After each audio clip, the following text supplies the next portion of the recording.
coaching is all about psychology. Leadership is all about psychology. You got to have an understanding of your staff and your players. And when I hear about whether it's coaches or whether it's CEOs that, I can't get hold of the CEO, I can't get hold of the sales manager, or he won't talk to me.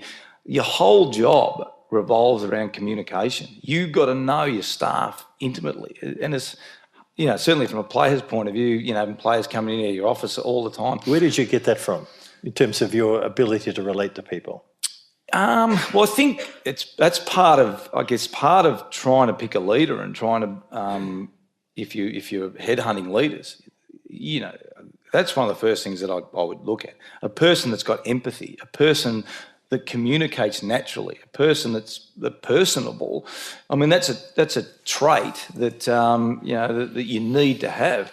I remember Ross Lyon said to me when he started coaching St Kilda, and he rang me and we talk obviously a lot, and he said, Roosy, I didn't realise that when I walked, he was assistant coach, he said, I didn't realise when I walked into the office that 4 or 5 other people had just walked out before me. Like, he thought he was the only person, that I was sitting there playing PlayStation, or I don't know what I thought I was doing.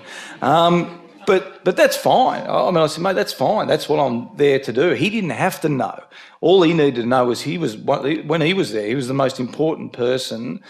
And when the player was there, they're the most important person. Can you teach that? It's a good question. That's why there's 50 people here today. Mm-hmm. Are they all like that, are they? I think so. Yeah, look, I hope so. I hope so. Well, again, people ask, is leaders, you can learn anything.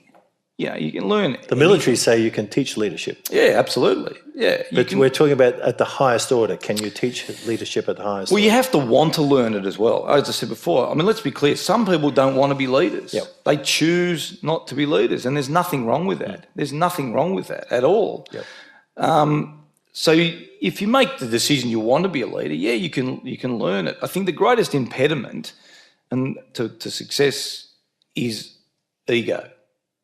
And I don't mean everyone's got an ego, but when your ego overrides, starts taking over, and you think you're clearly the most important person or more important than everyone else, and I've seen it in footy clubs, obviously. If your ego overrides, then you're in massive trouble. I think ego brings down organisations. You've got to have a healthy ego, and you've got to have confidence, particularly as a footballer. But egos can destroy places. But some people don't want to be a leader. That's fine.